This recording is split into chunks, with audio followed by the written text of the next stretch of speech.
Welcome to our channel APs study material. आज हम हिंदी का लेसन 10-13 डिस्कस करेंगे और हमारा टॉपिक है काकी। तो देखेंगे इसे हम कैसे बनाएंगे। सबसे पहले लेफ्ट हैंड साइड पे हम दिनांक डालेंगे, जो डेट होगी, विषय, फिर उपविषय डालेंगे।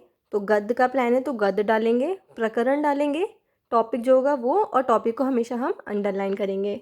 उसके बाद राइट हैंड साइड पे हम डालेंगे कक्षा, क्लास जो भी होगी, समय और चक्र, पीरियड। ठीक है। उसके बाद आ जाएगा हमारा सामान्य उद्देश्य। सामान्य उद्देश्य सभी लेसन प्लान में सेम ही होते हैं और ये कॉलेज प्रोवाइड करता है। ठीक है। फिर आ जाता है हमारा विशिष्ट उद्देश्य। विशिष्ट उद्देश्य में ज्ञानात्मक उद्देश्य। ठीक है, ये लिखेंगे हम। इसके बाद नेक्स्ट हमारा आ जाएगा बोधात्मक उद्देश्य। बोधात्मक उद्देश्य में हम ध्यान देंगे कि हमने यहाँ लिखा है छात्र काकी नामक पाठ के भाव को समझ सकेंगे। तो जो भी हमारा टॉपिक होगा उसको हम यहाँ लिखेंगे। अगर कोई और टॉपिक है काकी जी की जगह तो वो हम यहाँ पे लिखेंगे। ये चीज़ हम ध्यान रखेंगे। फिर आ जाएगा हमारा भावात्मक उद्देश्य। इसमें भी ये चीज़ ध्यान रखेंगे हम। कौशलात्मक उद्देश्य। उसके बाद आ जाएगा हमारा सहायक सामग्री। सहायक सामग्री में हम वही चीज़ें लिखते हैं जो भी हम टीचिंग के टाइम पर यूज़ करते हैं। ठीक है, जैसे डस्टर, मार्कर, ब्लैक बोर्ड, जो भी चीज़ें हम यूज़ करते हैं उनको हम यहाँ पर लिख देते हैं। इसके बाद नेक्स्ट आ जाता है हमारा इंट्रोडक्टरी क्वेश्चन, प्रस्तावना प्रश्न। किसी भी लेसन प्लान में मोस्ट इम्पॉर्टेंट होता है हमारा इंट्रोडक्टरी क्वेश्चन। इंट्रोडक्टरी क्वेश्चन जो भी होगा वो हमारा ऐसा होगा कि जो हमारे टॉपिक से रिलेटेड हो। ठीक है, और हमारा जो भी आंसर होगा उसी से हमारा दूसरा भी इंट्रोडक्टरी क्वेश्चन बनेगा। और कहीं कहीं कॉलेज में होता है कि 5 इंट्रोडक्टरी क्वेश्चन बनवाए जाते हैं, 5वां हमारा प्रॉब्लमेटिक होता है, कहीं पे 4 बनवाए जाते हैं, चौथा हमारा प्रॉब्लमेटिक होता है, पर हमने यहाँ पे 3 बनाए हैं। तो हम यहाँ देखेंगे, हमने पहला क्वेश्चन लिखा है मनुष्य की मूलभूत आवश्यकता कौन सी होती है। बच्चे उत्तर देंगे रोटी, कपड़ा और मकान। उसके बाद नेक्स्ट है मकान में कौन कौन से लोग रहते हैं।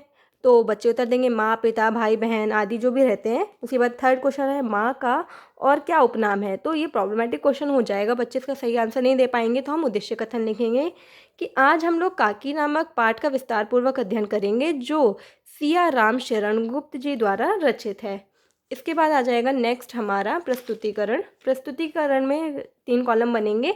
क्रम संख्या, शिक्षण बिंदु, छात्र, अध्यापिका, क्रिया। सबसे पहले लिखेंगे हम आदर्श वाचन। आदर्श वाचन में जहाँ से जहाँ तक हमने टॉपिक लिया है वो लिखेंगे। फिर उसके बाद लिखेंगे छात्र अध्यापिका उचित लक्ष्य तथा आरोह अवरोह को ध्यान में रखकर गद्यांश का आदर्श वाचन करेगी। इसके बाद आ जाता है हमारा अनुकरण वाचन। अनुकरण वाचन में आएगा छात्र अध्यापिका उचित लय ताल के साथ विद्यार्थियों से अनुकरण वाचन करवाएगी। उसके बाद उच्चारण विधि। उच्चारण विधि में जो भी टफ वर्ड्स होते हैं, जो भी हमने पढ़ाया है, जो बच्चे नहीं पढ़ पाते हैं, उनको यहाँ पे हम लिख देते हैं। उसके बाद आ जाएगा हमारा नेक्स्ट शब्द अर्थ। शब्द अर्थ में 4 कॉलम बनेंगे, शब्द अर्थ, विधि और स्पष्टीकरण। सबसे पहले शब्द है हमारा कोहराम। इसका अर्थ बताएंगे कि विलाप, विधि पर्यायवाची, स्पष्टीकरण देंगे कि रोना या पीटना। इसके बाद नेक्स्ट है हमारा करुण। अर्थ बताएंगे कि दीन, विधि, वाक्य प्रयोग और स्पष्टीकरण में जब कोई दुख में हो। उसके बाद है नेक्स्ट उपद्रव। अर्थ है हमारा उत्पात, विधि पर्यायवाची और कोई कष्टप्रद घटना। इसके बाद नेक्स्ट हमारा आ जाता है नेक्स्ट पेज पे 4 कॉलम बनते हैं, छात्र अनुक्रिया, शिक्षण बिंदु, सहायक सामग्री और श्यामपट्ट कार्य। सबसे पहले हम लिखेंगे आदर्श वाचन के सामने लिखते हैं सभी छात्र छात्राएं ध्यानपूर्वक सुनेंगे। उसके बाद आता है हमारा अनुकरण वाचन विधि। उसके सामने हम लिखते हैं शिक्षिका के आदेशानुसार गद्यांश का बच्चे अनुकरण करेंगे। और उच्चारण विधि के सामने लिखते हैं कि छात्र उच्चारण करेंगे, अर्थ बताएंगे एवं ध्यानपूर्वक सुनेंगे। इसके बाद आता है शिक्षण बिंदु। शिक्षण बिंदु में बताएंगे वाचन विधि और ये अनुकरण वाचन विधि। सहायक सामग्री में जो भी चीज़ें हम पढ़ाते टाइम यूज़ कर रहे होते हैं उनको लगाते हैं। जैसे हमने जो भी टीचिंग एड यूज़ किया है उसको यहाँ पे दिखा देते हैं, जो भी हमारा चैप्टर से रिलेटेड होगा उसको यहाँ दिखाते हैं। ठीक है, इस तरीके से।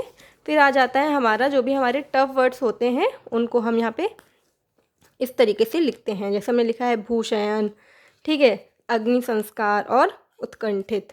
तो इनको इस तरीके से यहाँ दिखाते हैं। उसके बाद आ जाएगा हमारा श्यामपट्ट कार्य। श्यामपट्ट कार्य में जो भी हमने शब्द अर्थ लिखवाए थे उन्हीं को ही यहाँ पे हम लिखते हैं। ठीक है।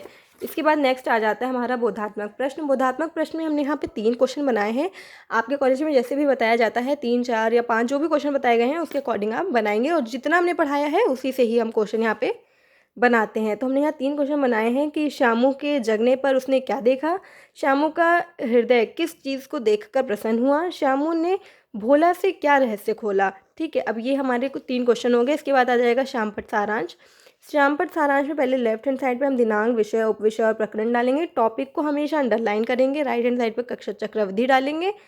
फिर लेफ्ट में हम जो भी हमारे शब्दार्थ होंगे उनको लिखेंगे। राइट में जो भी हमारे क्वेश्चन के आंसर हैं उनको इस तरीके से हम पूरा पूरा लिखेंगे। जैसे हमने लिखा है, शामू के जगने पर उसने देखा उसने देखा कि घर भर में कोहराम मचा हुआ है। ठीक है, तो ये फिर जैसे हमने लिखा है, शामू का हृदय पतंग को देखकर प्रसन्न हो गया। शामू ने भोला को बोला कि मैं यह पतंग ऊपर राम के यहाँ भेजूंगा, इसको पकड़कर काकी नीचे उतरेगी। ठीक है, इस तरीके से मतलब हम यहाँ पे लिख देंगे। फिर आ जाएगा हमारा कक्षा कार्य एवं निरीक्षण। इसमें हम लिखेंगे, छात्र अध्यापिका प्रश्नों के उत्तर को उत्तर पुस्तिका में उतारने का निर्देश देकर कक्षा का निरीक्षण करेगी। उसके बाद आ जाएगा हमारा पुनरावृत्ति प्रश्न। पुनरावृत्ति प्रश्न में हमने यहाँ पे आज मिलान लिया है। जैसे कि हम लेते हैं पुनरावृत्ति प्रश्न 2-3 तरीके के हो सकते हैं, जैसे कि हम रिक्त स्थान ले सकते हैं या राइट रॉन्ग ले सकते हैं या मिलान। तो यहाँ पे हमने मिलान लिया है। फिर इसके बाद आ जाएगा हमारा गृह कार्य। गृह कार्य में हमने लिखा है, सभी बच्चे कठिन शब्दों को लिखकर याद करेंगे। ठीक है, तो यहाँ पे होमवर्क देने के बाद हमारा एक लेसन प्लान कंप्लीट हो जाता है। उम्मीद है अगर आपको हमारी इस वीडियो से अपना लेसन प्लान बनाने में हेल्प मिलती है तो चैनल को लाइक करें, शेयर करें एंड सब्सक्राइब करें। Thank you.